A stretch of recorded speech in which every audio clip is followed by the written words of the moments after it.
Hello! Welcome to the Mindbuffs Podcast. I'm your host, Matt Moissac, and I'm here today with my co-host, Alex Schinke. Hi, everyone. Today we're hanging out together because we're going to talk about the Olympics. And honestly, if you haven't been tuning into the Olympics the last 2 weeks and doing other things with your time, I don't know what could be more important than watching the games. It is the most hyped part of the year for sports psychologists. It's one of the big goals that many sports psychologists kind of strive for, is being able to work with Olympic athletes and traveling the world in international competitions. But today we wanted to just kind of highlight some of what we think to be some of the big headline stories, more from a kind of psychological perspective. But I'm curious for you, Alex, like what events have you been most drawn to or enjoyed the most? I have really enjoyed, obviously I like the swimming. I like watching them all race. I was really surprised how much I like steeplechase and like hammer throw. I know, it was like, And then I did get to watch a little snippet of the surfing, and that was pretty cool. I don't understand it, but it was cool to watch. So those are kind of the big ones that I've been watching. I was in a cafe in Halifax actually during the men's finals in surfing, and the servers had like a monitor behind the cafe bar, and they had surfing on. Yeah. And I could just overhear the staff like talking about surfing and trying to explain the rules and figure out like how come they're just sitting there for 10 minutes? Like what's turn order mean and priority? Yeah. It's fun watching the games because I feel like half the time you watch an event, you're trying to learn the sport. And then by the time the finals roll around, you kind of understand a bit more what's going on. Yeah. You're like cheering for someone. Yeah. Well, and I watched one and I'm like, he's gone, and then out he pops out. And I'm like, how? How did you do that? And if you guys haven't seen the viral picture of the athlete who won men's gold, where he jumps out from the wave and he's like holding up his finger that he's like number one. It is one of the most iconic Olympic photos of all time. Take a look at that photo. Yeah. Pretty easy to find. Today we wanted to go over these specific stories though. Some of them are really positive, and unfortunately some are steeped in controversy, and so we wanted to kind of break down that controversy from a performance perspective. So I think the biggest controversy, especially as Canadians, that many people have heard of, even if you haven't watched the Olympics, is unfortunately what they're calling Drone Gate. Yes, we have a name for it now. Soccer Canada using organized cheating to be able to spy on their opponents and their practices. It's so sad. It is sad. It's disappointing, but it's not the first time something like this has happened in sport. No. So what we're going to do is we're going to talk about the difference between organized cheating and gamesmanship. Then after that, we'll have some fun. We're going to talk about the Turkish shooter, who, again, I hope that you guys have seen his viral videos. His name is Yusuf Dikec. Such a cool dude. 51 years old, winning a medal. Are you kidding me? And then we're going to go and talk about gymnastics and the all-around women's final, and all three people on the podium and their stories. Yeah. Amazing. We're going to go back to some controversy. Yes. The female boxers and the genetics. Are you a woman? Are you a man? And all of the social media outrage that's kind of been there. Toxic social media outrage that's been out there.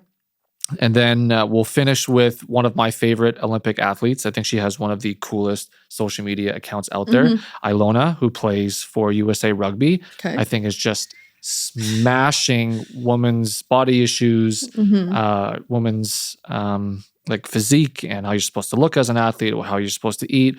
She's just making fun of all of it and just owning who she is. And she's just a beast and she's hilarious. We'll talk a little bit about her. So I'm curious for you, when you hear that there's been systemic cheating, though, in women's soccer, what looks like for years, well before Priestman. Yes. What are your first thoughts hearing that? I had a couple, and just because I played soccer, I think it's a little closer to the heart too. Yeah. But for me, I felt with the organized cheating, from my understanding, from what I read, the players had no idea that it was going on. And I think as a player, it would be really disheartening and like hurtful that my coaches didn't have faith in us as a group. Good point. To be able to perform and to be able to like beat these teams that they had to go into like the drone footage and like learning practices of other teams. Like as a player, I think I'd be really hurt that my coaching squad wasn't around me. Yeah, I really like that take. I was watching, I forget which professional soccer player, but he was asked like what he thought about the cheating, and the very first comment he said was, I think all it does is highlight the insecurities of the Canadian coaching staff. Yes. That they felt like they needed to do this to secure victory. And it was like, oh, like, but I think he nailed it right on the head. I think that's the only thing that makes sense, to deliberately plan to incorporate this into your scouting. So yeah, really disappointed. But I think your take is important, that you kind of lose faith in your coaching staff because it seems like they've lost faith in you. Totally. And so I do feel bad for the players that had to go through that. And then two, to have your now coaching staff basically ripped from you in one of the biggest international tournaments, and to not have that support too. And the fact that they actually pulled through and got as far as they did is amazing. Yeah. And it says that their actual core group was obviously very tight knit and that they were able to. Yeah. And I also hope in the soccer community that the way that they overcame that. And so for those of you that don't know, FIFA and the IOC, the Olympics, they stripped 6 points away from the women's national team, which meant that the only chance they had to even make the elimination round was to outright win all 3 of their games, which they did, 2 of which in like the last dying minutes of the games. They were incredible. But I hope that, again, that the soccer community can kind of respect the fact that they overcame that, and that it wasn't cheating. They didn't win because, they had this knowledge and this information about the opponents. Fingers crossed. Yeah. This is just what the reports are saying. I hope that the players were kept in the dark. Me too. About this. Yeah. But it is complex because then you have to kind of start thinking about, well, how much of the players' like game-to-game systems and strategy were based on like drone footage, and it's a really slippery slope in terms of like where the cheating kind of ends. But yeah, it's kind of disgusting. And we've always had good soccer teams, especially like in the women's soccer, that like we've always been typically at the top. So yeah, it was really disheartening, I think, to have that scandal come out to light, in my opinion. But like I said, good on the players. Yeah. So we'll see what happens with, honestly, just Soccer Canada in general. For those of you that are more familiar with our national governing bodies as of late, Hockey Canada, Soccer Canada, Gymnastics Canada, they haven't exactly been shining beacons of hope and setting good examples for our young athletes. So I know a lot of funding has been cut federally, that our federal government has stripped funding from a lot of these organizations. So there's just a really immediate need for drastic culture shifts. But that's only going to happen if they bring in the right people, and we'll see what that looks like. Yeah, we'll see. Couple years. Yeah. On to something more fun. I really hope that you guys have seen the footage of both the men's and women's pistol shooting. We have our male athlete from Turkey, who Yusuf Daykeç. Again, if you haven't seen the viral like videos and how they've been just cropping him into like all of these like funny images, he's 51 years old. One of the only competitors, if not the only competitor, that doesn't use any technology. So for those of you that haven't watched the sport, there's this like headgear that kind of blocks the vision of one eye, so that your brain is only taking in one eye's information to make it easier to focus. And there's other types of like gear to like try to increase stability with like the hand and arm when shooting and things like that. Not Yusuf. No. What does Yusuf look like when he's shooting his pistol? I'm going to use what everybody else has said. And is he the John Wick in real life? I don't know. He's so relaxed. Yeah. He's calm. It honestly looks like somebody sent him to the grocery store and he forgot he had to go to the Olympics and just like rolled up. It's just like, okay, here it is. But what I learned about the pistol shooting is it's actually a team sport. I didn't know that. So apparently he was actually one of the best shooters, and they would have gotten first place. But I guess some of his teammates weren't as strong as him. But yeah, I didn't realize that until after I'd looked into this story. But it is a team sport, and they're all dressed the same. Yeah. Just like in their sweatpants and their just the vibe of the team. We're just going to show up really relaxed and not take this too seriously and pretty much kind of be at our best. And we'll talk about him a little bit more. And then on the other end of the spectrum, in terms of like swagger and intensity, we had the female pistol shooter Kim Ye-ji, who also medaled and became very famous. And she thanks Elon Musk for it because Elon Musk made some funny tweets about how she should like automatically be in the next James Bond film. Oh, nice. Just the way that she like composes herself, it looks fantastic. I love her because she has like this swagger and this really intense like focus, and even like some of her pre-shot routine just looks really deliberate and like really professional. But then on the left side of her body, in her left pocket, is a stuffed animal of a little elephant. Really? Because it's her daughter's. Oh. So I just thought it was the most badass mom energy. Yeah. Because she was both this like epic athlete who is like the top of her class in her sport, but then part of her identity and part of her performance mindset is the fact that like she also has her daughter with her, right, with that stuffed animal. I just love that those two aren't separate, that they were together for her. Big fan. And what I do love most about this story too is that, especially with the pistol shooting, but you could really go to the Olympics at any age, really. Yeah. Like I know Yusuf started quite a bit later, like a couple of years ago. And so it's kind of cool to see like more of like an age variation too in certain sports. And that it's like, hey, if I do this, I could go at 51 too. We don't have to be doing it since we were 13. Yeah. Right. And I know like we could probably have conversations around like what exactly is sports. You know, I've heard some people talk about like, you know, is shooting a sport or is it a hobby? Yeah. And you could say that about, I think, several different game or sports that were put in the games in the last couple of years. But when it comes to the training, the mental focus, the preparation, like these are all of the exact same things that you have to do to be good in sport. Yeah. So like I wouldn't argue that pistol shooting isn't a sport, just maybe isn't more of like a traditional kinesthetic sport where like your entire body is like involved in it, and you can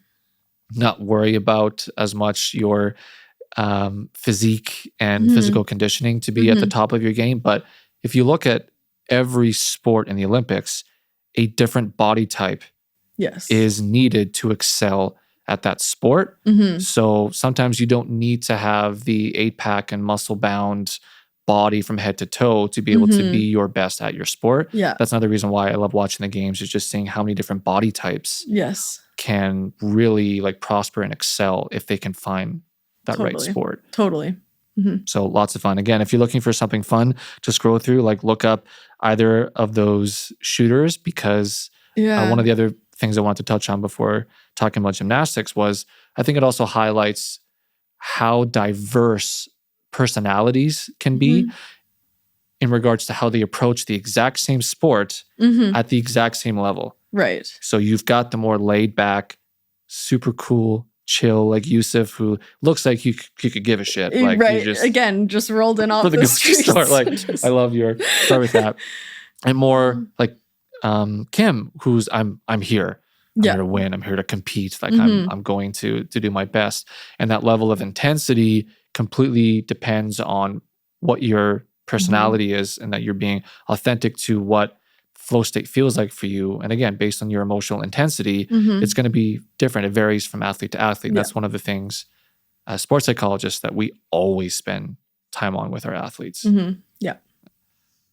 Did you watch any of the gymnastics, men or women, or did you just see some stories? I saw some stories, and then I did watch Simone Biles' floor routine because it circulated like crazy. Yeah. I did want to watch gymnastics, but it must not have been on when I was tuning in, or like, I don't know. But I believe the gymnastics were on every time you were seeing clients. Probably. Because I was in my office watching. Yeah, so that's probably why. But I did see her floor routine. For those of you that haven't seen Simone Biles' documentary, they timed the release of it to be like, I think it was like a week or two before I think so. The Olympics. And 2 seasons are out. There's only like a couple episodes, I think, in the docuseries. And the third, there's going to be like a third episode, a third series that's going to come out right after the Olympics. Imagine to like highlight in detail like this particular Olympic Games. They wanted to produce that documentary to be able to highlight what Simone Biles went through in Tokyo. And something that's in gymnastic is called the twisties. Okay? Yeah. What are the twisties, Alex? Well, from my understanding, I was not a gymnast, so please don't quote me on this. It's where your almost like your equilibrium starts to go. So when you're doing all these, like I would say like bars or something where you're often upside down, that it can really... You lose your place. You lose your place, and then that's where injury can happen and like vertigo can happen afterwards. Like it's quite an actually intense injury to go through, but it's not really an injury at the same time. In golf, what would we call that? The yips. Yes. Right? So the yips in basketball, they would call it choking. You know, every sport kind of has its own way of describing that really shitty moment where as an athlete, your brain just forgets how to access basic skills. And there's nothing that cripples your confidence more than when out of the blue you experience the yips, the twisties, or you choke. And the video that went viral at the Tokyo Games was during her practice routine. She was just trying to do one of her basic vaults, and she got the twisties in practice right before the big moment. And I think for any athlete that's experienced the yips or the twisties or like choking, you kind of know that largely it's outside of your control when it comes to that day's performance, if you start to experience it, because it's not a simple experience that you can just kind of self-talk your way out of. Twisties, the yips, choking is a very deep-seated, subconscious, psychological, I'll use the word trauma, that takes time and effort. Yeah. Have you ever experienced the twisties in figure skating or the yips in golf? Probably. I would assume so. I don't have an example though.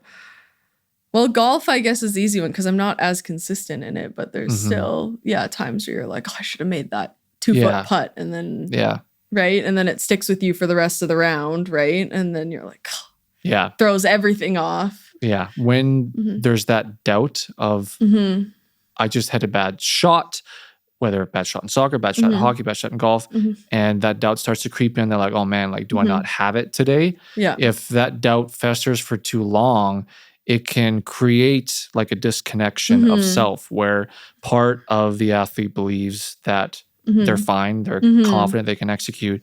But then there's another part, that doubt part, that is afraid of what will happen if we don't execute that skill right. And whether it's a risk of injury if we don't execute it right, or the embarrassment if we don't execute it right, or even just like the self-hatred of like failing your own expectations if you make the mistake. So oftentimes there's this sensation of needing to bail out of the execution. And that is what we kind of call yips, twisties, and choking. It's brutal. I would say of all the things that we work on with athletes, that particular type of psychological experience takes the longest to kind of recover from. And again, that's why the documentary is really important, because it did take Simone almost 2 years to get back from experiencing the twisties. So like, please watch that. So she talks about seeing a sports psychologist, and her husband, who also plays in the NFL with Green Bay, talks about working with a sports psychologist. But then the other two athletes that podiumed outside of Simone with the all-around women's event were Suni Lee, who's another American gymnast, and Rebecca Andrade from Brazil. So Suni Lee, I wanted to talk about a little bit, because I'm not sure if you had read this article or not, but she actually had 2 different types of rare kidney diseases that happened relatively close to these games. So she actually retired from gymnastics like at 20 years old, because even the doctor said that she wouldn't be able to recover. Holy. Yeah. And here she is. At the Olympics. So, and what's really cool about that is I was just on another podcast. For those of you that haven't listened to Grant Fedorik's podcast, which is called Life Shouldn't Hurt. Great guy, really cool podcast. We were actually talking about the power of belief and recovery from injury, whether it's like a physical injury or like a disease or something like that. We do know that having hope, believing, having a support group that our bodies and our brain are able to recover and regenerate cells quicker. There's research and literature in like medical and sport and performance that shows that there is a significant increase in recovery when there is that kind of belief. So I think Suni's story is really cool because it's another example of someone from a medical perspective was told that you'll never be able to compete in gymnastics again. And yet her self-belief that she was going to try everything that she could to overcome the disease and find a way forward anyway, her body recovered and here she is, a badass. Oh my goodness. Because I think she had didn't she have knee and ACL she stuff had injuries. too? Like there was other stuff going on too. And that was the main thing that Rebecca Andrade from Brazil suffered 3 separate ACL injuries. So for those of you that don't know like what an ACL injury like is, that shit takes like 8 to 10 months to recover from. Even with the world's leading experts, Connor McDavid, he had, I can't remember if it was MCL or ACL when he had hurt his knee. He was working with the world's most renowned experts. He had professional help every single day. And even he was like a 6-month recovery and then a couple months to kind of get his form back into shape. Yeah. But it is a significant recovery. And Rebecca herself had to overcome a lot of those injuries. Again, if you are someone who's experienced a lot of injuries and sorry, blessings. I couldn't hold it anymore. God bless Please you. cut that out. 10 minutes. Okay. We might not cut it. We might leave it. It was quite elegant, but it would probably be loud. Oh my goodness. Okay.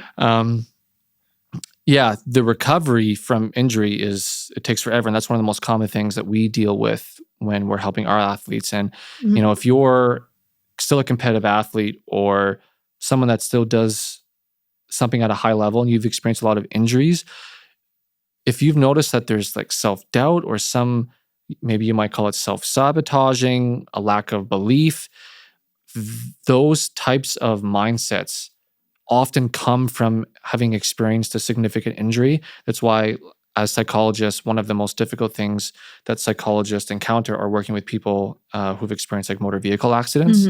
That type of injury, that type of trauma kind of opens up Pandora's box. Injuries are a significant existential identity crisis. So yeah, don't think you can walk injuries off. They're one of the hardest things to recover from. So yeah, don't hesitate to reach out to a therapist or someone to process through injuries because it's no laughing matter. Yeah. We'll go back to something controversial. Of course. Again, because we have to, right? Several things. Yeah. What was your take on everything that kind of happened in the boxing world and specifically the athlete Iman Khalif? So I obviously read the headlines, the original ones that had come out, and then I did do a deeper dive. I was like, there's got to be something else here. And so from what I have understood from the reports is that Iman is genetically all female but has a Y chromosome. And so there's this now big debate of like how much does, I guess, genetics play into sports. And but the report that I read, and I forget where it was, but they had compared it to Michael Phelps, probably one of the greatest swimmers of all time, if we can all say that. I think he's still the GOAT. He doesn't have any world records anymore. All been shattered in They've the all last been couple shattered. years. I learned that when I was doing this research. Wild. So I had no idea. But somebody like Michael Phelps also is in a genetic like anomaly with his wingspan. And I think he had more webbing in between his hands. Like he did have almost like a body type that was meant for swimming that did give him a competitive advantage. And so I thought that was a really interesting way of looking at it from a different lens, that we have historically had athletes throughout time that have had genetic advantages. For those of you that remember even like Lance Armstrong and like the blood doping scandal, where it kind of connects back to the Soccer Canada thing actually, where 3/4 of the athletes in cycling at the time were blood doping. Armstrong obviously was he was the main guy. He was winning all the time. So like he took the biggest fall, especially just because he lied for so many years. But the reason why I say it connects back to Soccer Canada is that Bev Priestman had made a comment that, everyone in the top 10 does this. I'm not sure if you came across this. No, I did. I haven't dug deep, and I don't want to like spread lies, but she made some kind of side comment that like, well, this is just what teams are doing at this level, was kind of what she was insinuating. And there is truth in that. It does not excuse you of like being unethical and being unfair like in sport. But I think when we look at Michael Phelps, the earliest kind of documented story that I could find that talked about genetic benefits and performance was an athlete called Monty Ranta, who had the EPOR mutation. Why I'm sharing that is that essentially what Armstrong was doing was giving himself the EPOR mutation. So this is where your blood is able to hold on to more oxygen. So your cells have larger capacity for oxygen, and obviously you can improve your distance if you have more oxygen in your blood. And Monty Ranta was actually someone who was just born genetically with like 50% more capacity to hold oxygen in his blood cells than average people. And so he was shattering Olympic records. I think if we did a deep dive into most gold medal athletes and their genetic mutations, their genetic anomalies, we would probably find things that, wow, you know what? They picked the right sport to really utilize their genetic gifts. Yeah.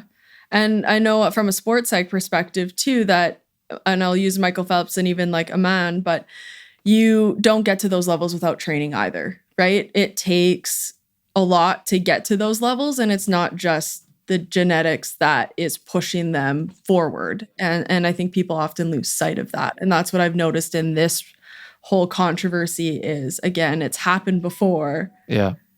Right? And so again, it's nothing new to sports. No, it actually reminded me of this horrible, horrible take from a reporter after Zach Hyman with the Edmonton Oilers scored 50 goals. And then Zach Hyman, or he went off on Zach Hyman being like, he's from a privileged family. He grew up in money. He had like all the opportunity in the world. You know, he's not that great of a hockey player. He just plays with Connor McDavid. Oh my God, I just wanted to just throttle this guy, because none of that stuff matters if you don't put the same amount of work or more than your competitors, than your colleagues and your friends to even take advantage of the advantages that life had presented you with. Exactly. That shit means nothing unless you actually take advantage of it and are, you know, utilizing those strengths and those gifts to your fullest. So I get sick and tired of these like, oh, he's just privileged, she's just privileged, or you know, it's because of this, because of that, or they're just genetics. Who gives a crap? They actually did something about it. Totally. They use it to their benefit, and that's what needs to be celebrated, in my emotional opinion. Yes. I think we have one more topic to discuss before we wrap up. If you guys are looking for one of the best role models when it comes to women's body image, then look no further than Ilona with USA Rugby. She is incredible. One of my favorite videos is her making fun of BMI, as we all do as a team here at Mindbuffs. It's an absolute joke. And she is someone who's technically obese on the BMI. And there is like nothing but muscle on that woman. She is a tank. Yeah, she is. And so there's a lot of videos of her like eating food, like eating fun food, sugary food, carby food, and not presenting this like, I'm a perfect athlete who hardly eats and I train in the gym all the time. She has a normal life, but she's also a competitive Olympic athlete that does everything that she can to kind of like maximize like her body and her genetics. And so I just think that Ilona is one of the stars of the Olympics. I mean, not as bright as Snoop Dogg. I mean, he kind of stole the show. He's the Olympic mascot, I think, this year. 100% is. But yeah, Ilona has a really awesome Instagram account and social media following where she just kind of breaks those barriers of really unhealthy, toxic like body image pursuit, and does a good job of including and being more inclusive to different types of bodies. Yeah. And I would encourage all of you to follow her. because she is great. Definitely. I think a conversation I would like to have, this might sound like something that maybe Kayla and I can do, is talking about the difference between cheating and gamesmanship. This really got my brain thinking at first when I heard about the soccer team kind of having this organized system of drone cheating and things like that, because it brought me back to Deflategate. I was going to say, in the NFL. You know, there was no proof, right? It was the Houston Astros and the sign stealing. There's a lot of examples in sport of this happening. But then there's also like gamesmanship. So soccer players taking a bit of a dive when, you know, they feel a blade of grass touch their ankle. You know, hockey players flinging their head back as if they just took a two-hand to the face and trying to bleed by like sticking their finger in their mouth to get extra time on like power play. Every sport kind of has this gamesmanship in it, but I think it would be a lot of fun to have a more in-depth conversation that kind of talked about the difference between the two. Again, and some I feel like some of it kind of overlaps, some of it doesn't, right? So it'd be interesting. I think it'd be an interesting conversation, especially with what just happened with Soccer Canada. Yeah. And yeah, just lastly, we are in, for whatever reason, and I'm not going to argue with it, it's amazing. We are in the era of sport documentaries. So many amazing sport documentaries, from the Dallas Cowboys like cheerleading tryouts documentary, incredible, to just individual athletes and just kind of following their pursuits. Yeah, I would just encourage you, if you're someone that loves high performance and is inspired by people's stories of like hardship and adversity, then I even say adversity. Adversity. If you're someone that really enjoys like people's stories with adversity, there's just tons of amazing sport docs out there. But thank you so much for hanging out with us today, Alex. Thank you for having me. And we look forward to seeing you next time. Again, comment, email, let us know if there are conversations that you would love, whether it's just like fun little bits like TV shows, movies, particular events in sport. Alex and I like to talk about more things that are the buzz popular in social media or pop culture right now. And we look forward to hanging out with you guys next month. Sounds good. Take care.